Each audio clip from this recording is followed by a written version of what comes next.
What is the evidence for masks?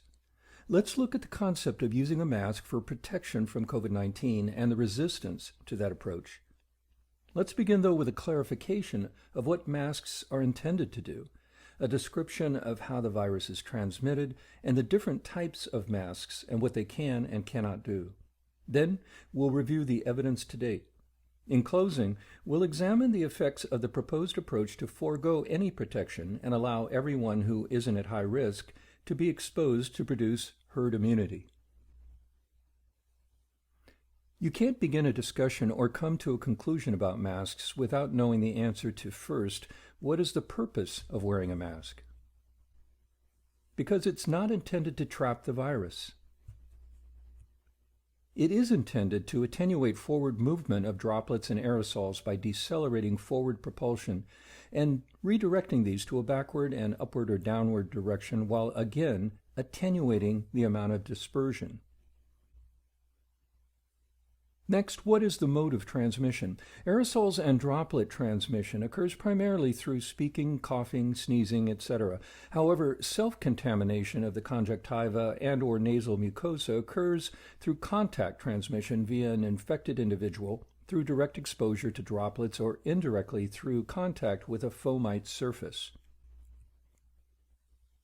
To understand what can and cannot be blocked, the next question is, what are the sizes of particles, droplets, and the SARS-CoV-2 virus? Well, the CoV-2 virus is approximately only 0.1 microns, but virus transmission occurs primarily through transport through large particles and secretions, whether aerosols less than 5 microns or droplets greater than 5 microns, and aerosolized in droplet nuclei, which are around 1 micron, similar to pollen. So what happens to these droplets and particles? Well, inhaled droplets and aerosol particles have different sites of deposition in the recipient. Inhaled droplets are deposited in the upper respiratory tract, where they may be removed via nasal secretions or carried by the mucociliary escalator that are then expelled or swallowed. In contrast, inhaled aerosolized particles can proceed to the terminal acinus, where they may be deposited in the alveoli, and this is where the trouble begins. The most important question is, if you're exposed to the virus, will you be infected? The answer is not simple. There are multiple interacting factors. As we just discussed, the size of transmitted elements, the speed of transmission, exhalation, coughing, sneezing, etc., distance, inches versus feet or meters, time, how long you're exposed, certain air factors such as humidity, direction, and ventilation, and fomite or surface, and viral load, which is the concentration of the virus based on the carrier, and all of the above elements. Here's a study with simulations and photographs entitled Transmission of COVID-19 Virus by Droplets and Aerosols, a critical review on the unresolved dichotomy. As we can see here, distance is measured in meters, and generally a meter is approximately 3¼ feet. With sneezing, an aerosol travels over 6 meters, or 19 feet. Large droplets almost as far, but what is different is, being heavier, they fall to the ground. And in B, we see coughing, which is limited to a little over 3 meters or 10 feet, as are large droplets. Now in C, with just exhalation, aerosol travels about 1½ meters, or 4 to 5 feet. Large droplets, about 1 meter, or 3.25 feet. So how much do masks affect this transmission distance? Well, let's start with N95 respirators. It removes 95% of 0.3 micron particles, and some studies have shown the same effectiveness for particles as small as 0.1 microns, so that these are the only masks that could potentially stop isolated viruses versus viruses embedded in droplets and aerosols. And these masks have optional valves, which reduces breathing resistance. However, the valve may allow release of unfiltered air from the individual, which potentially may contain the virus. So what's the difference between a surgical mask and an N95 respirator? Well, surgical masks are thin, but they're fluid resistant, protecting the wearer against large particles. However, it does not protect against any smaller airborne particles. They're loose-fitting, so there could be some leakage around the edges. Now to the more common and controversial homemade and cloth mask. Here is a study that measured their effectiveness. Quote, results showed that loosely folded face masks and bandana-style coverings provide minimal blocking effect for the smallest aerosolized respiratory droplets. Well-fitted homemade masks with multiple layers of quilting fabric and off-the-shelf cone-style masks proved to be the most effective in reducing droplet dispersal. These masks were able to significantly decrease the speed and range of the respiratory jets, although with some small leakage through the mask material and from gaps along the edges. Uncovered simulated coughs were able to travel significantly farther than the currently recommended 6-foot distancing guideline. Without a mask, droplets traveled more than 8 feet. With a bandana, they traveled 3 feet 7 inches. With a folded cotton handkerchief, they traveled 1 foot 3 inches. With the stitched quilted cotton mask, they traveled 2.5 inches. And with the cone-style mask, droplets traveled about 8 inches.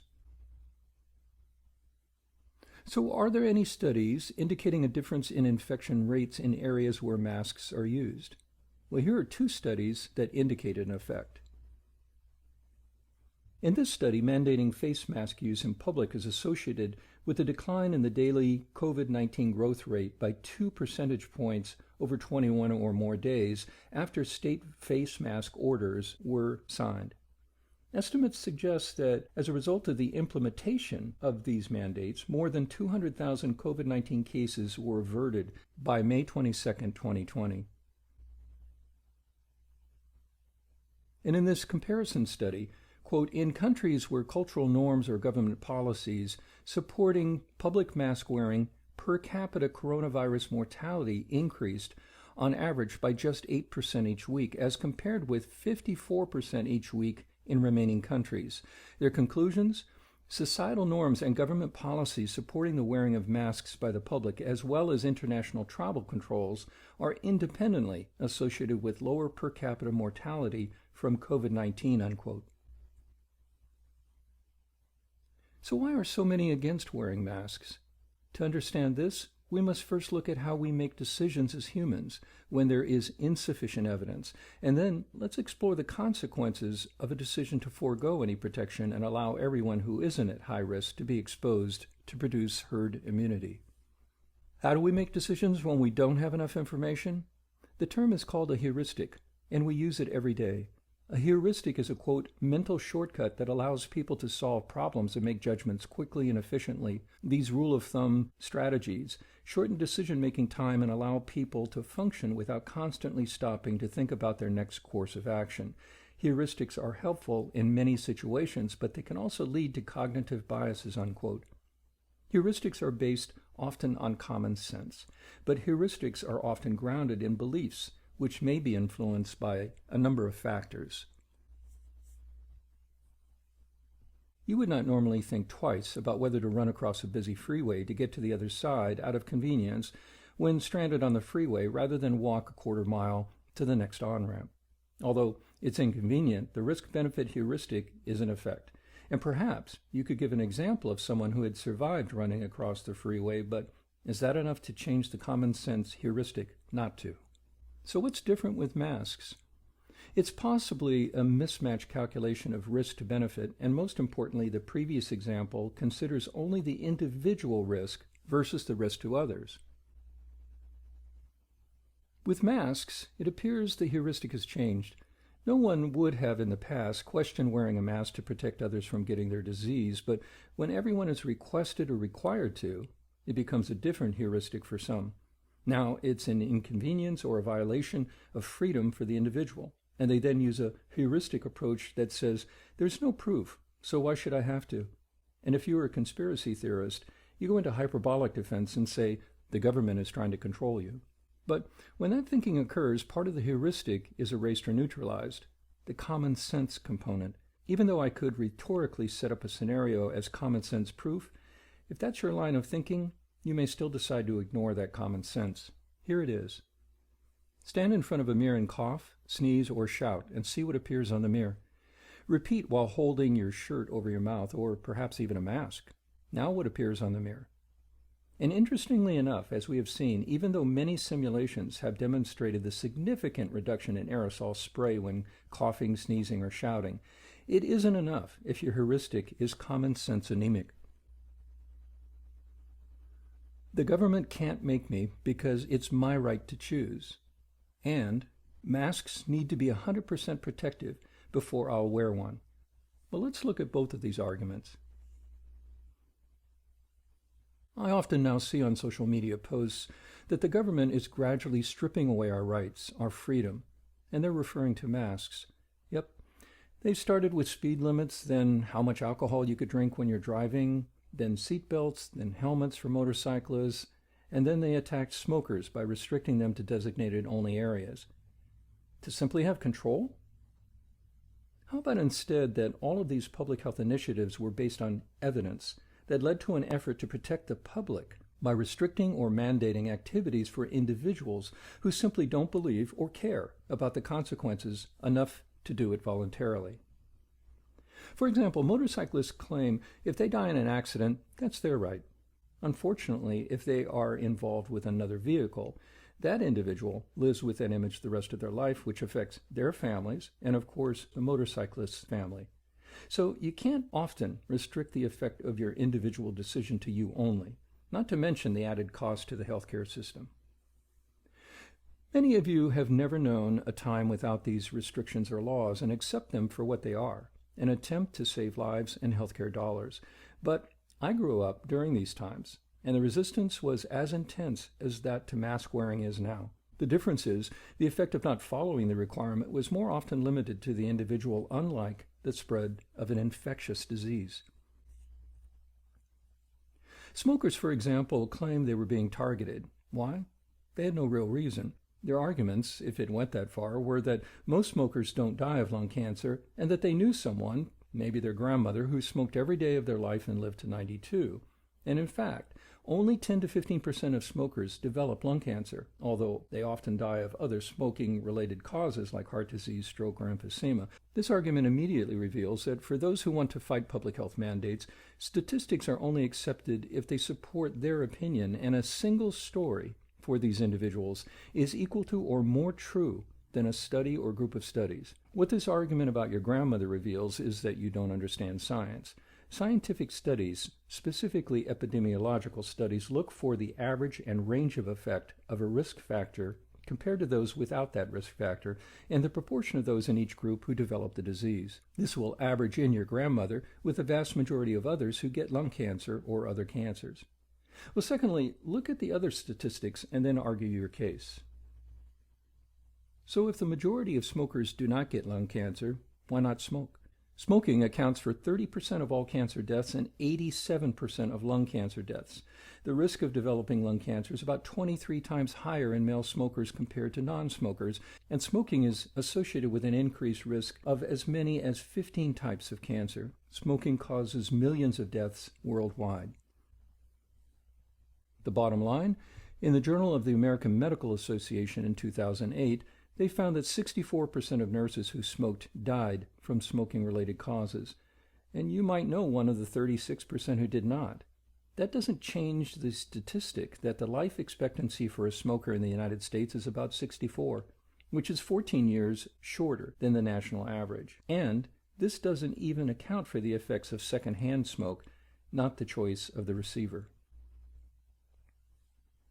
And here are two more examples of public health initiatives that are required by law: seatbelts and helmets. Let's look at their effectiveness. When used correctly, wearing a seatbelt reduces the risk of fatal injury to front seat passengers by only 45% and the risk of moderate to critical injury by 50%. So that's only at least half, but do we refuse to wear seatbelts? Also, one might argue that they prevent you from escaping a fire or water crash, but again, most wear their seatbelts without complaint. And helmets are only about 37% effective in preventing motorcycle deaths and about 67% effective in preventing brain injuries. But again, that doesn't sound very effective, yet few question the requirement. A reminder, once again, everything is contextual and relative. So, in essence, the heuristic is corrupted by something other than what you already know. It's corrupted by an aversion to inconvenience or a perception of a restriction on freedom of choice. These aren't scientific facts, not evidence. They're behavioral and philosophical. With either of these perspectives, you now have to look for defenses. The first is it is ineffective because there are no RCTs that prove that. And that is a legitimate concern, but an odd defense if all of a sudden the individual desires scientific proof. But just as scientifically, they would have to understand that those types of trials generally take minimally a year and have to go through a process of a design phase, a submitted proposal and funding and publication, which is not reasonable given not only that the disease is new or novel, but also you can't knowingly expose two groups to a risk knowing that if those without protection are made sick, they may literally die. But as an alternative, over time, you can use prospective or retrospective study approaches. So the next step down in science from cause and effect is association. Let's look at a few of these. Physical distancing, face masks, and eye protection to prevent person-to-person transmission of SARS-CoV-2 and COVID-19, a systematic review and meta-analysis. They conclude that face mask use could result in a large reduction in risk of interaction infection with stronger associations with N95 or similar respirators compared with disposable surgical masks or cotton masks. And in this study, cloth masks may prevent transmission of COVID-19 in evidence-based, risk-based approach. They conclude, quote, although no direct evidence indicates that cloth masks are effective in reducing transmission of SARS-CoV-2, the evidence that they reduce contamination of air and surfaces is convincing and should suffice to inform policy decisions on their use in this pandemic pending further research. The point is not that some particles can penetrate, but that some particles are stopped, particularly in the outward direction. Every virus-laden particle retained in a mask is not available to hang in the air as an aerosol or fall to a surface to be later picked up by touch, unquote. Well, perhaps what's missing from the heuristic is that the mask isn't to protect you. It's to protect others from you, and that given at least 40% of individuals are asymptomatic at the time of infection, and that they have the highest viral load, the most virus to expel, and that the main mode of transmission is aerosol spray. If that still doesn't convince you, then it's not about common sense or evidence, it's about convenience or a sense of entitlement to make decisions without the interference of any authority. But you may counter that you have heard that masks are dangerous. Again, your heuristic is missing common sense. Why have surgeons worn masks for a century now? Why is it culturally normal to wear a mask in most of Asia when you're potentially sick, and there's no evidence of any adverse side effects? It's a cultural attitude of attempting to protect others. The quote serious effects that have been reported include only headaches and certainly for those with COPD, difficulty breathing. Other than that, it's a weak argument at best. Wait, you've heard that you will make yourself more sick if you wear the mask because you will breathe in more virus or activate the virus. Well, first of all, you're already infected. And honestly, both are without any support or evidence from the medical community. The activated virus hypothesis comes from a discredited researcher who stole her work from Health and Human Services and was arrested. She's a conspiracy promoter who believes that microbes in beach sand will protect you from COVID-19. Why not simply let everyone get exposed, given about half will be asymptomatic, and those that become symptomatic simply have to take their chances because the death rate is so low, especially if you quarantine high-risk individuals. Regardless of a death rate, which is a reflection of what percentage of individuals die from the disease, which is affected by how many people have the disease, which is affected by how many are tested, for millions of individuals, this could be a low death rate, but a high fatality number.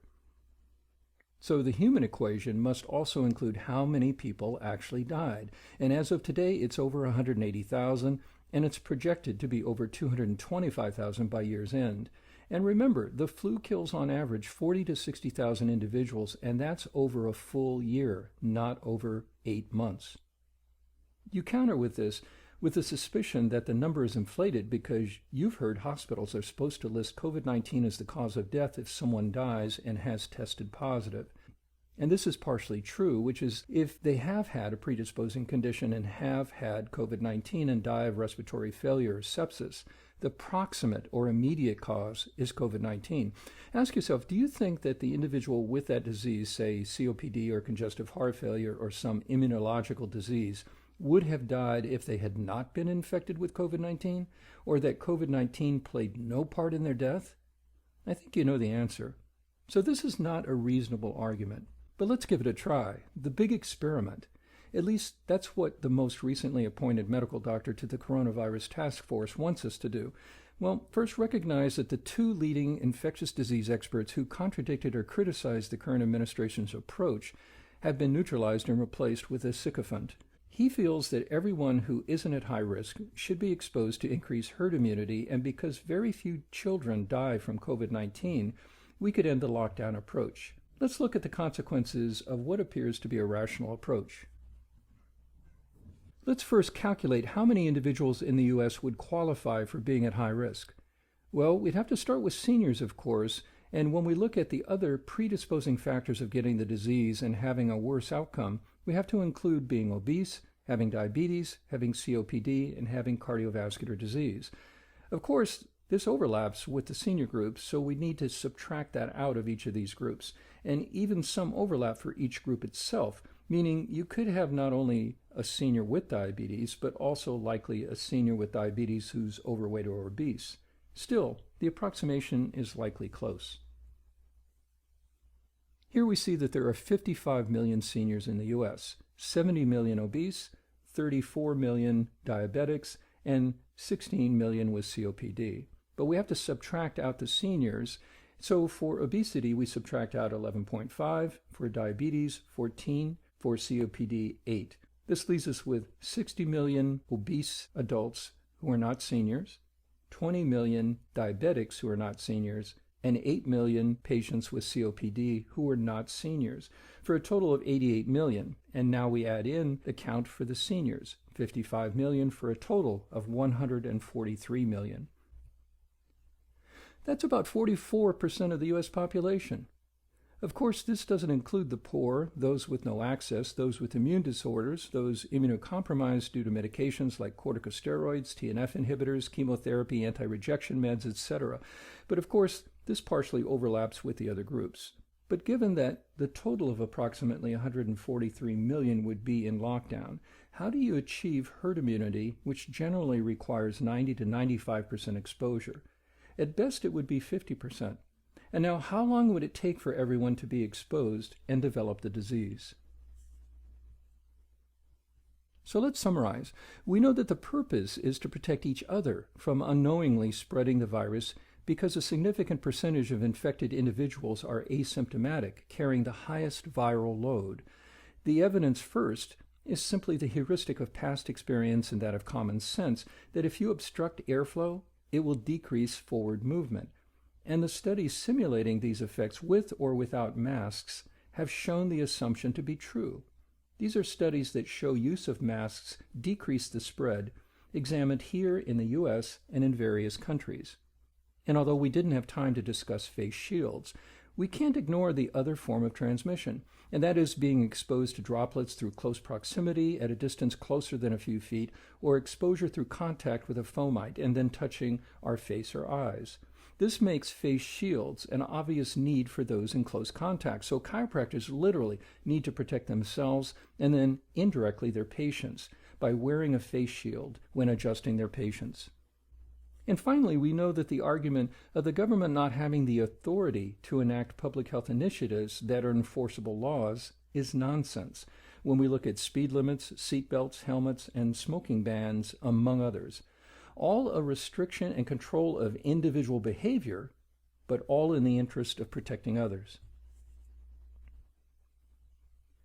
For those against masks, imagine how you would protect your family from a threat, even if that protection approach, like boarding up your windows, might have an effect, but wouldn't guarantee protection. You're restricting your family's movements, their freedom, in an attempt to potentially protect them. Now, substitute you with the national public health community and substitute your family for the whole of our population and the population of the world. The public health community looks to a broader family. They want to protect everyone, not just your family. They are historically nonpartisan, making recommendations that are intended not to infringe on individual rights, but to protect the community at large.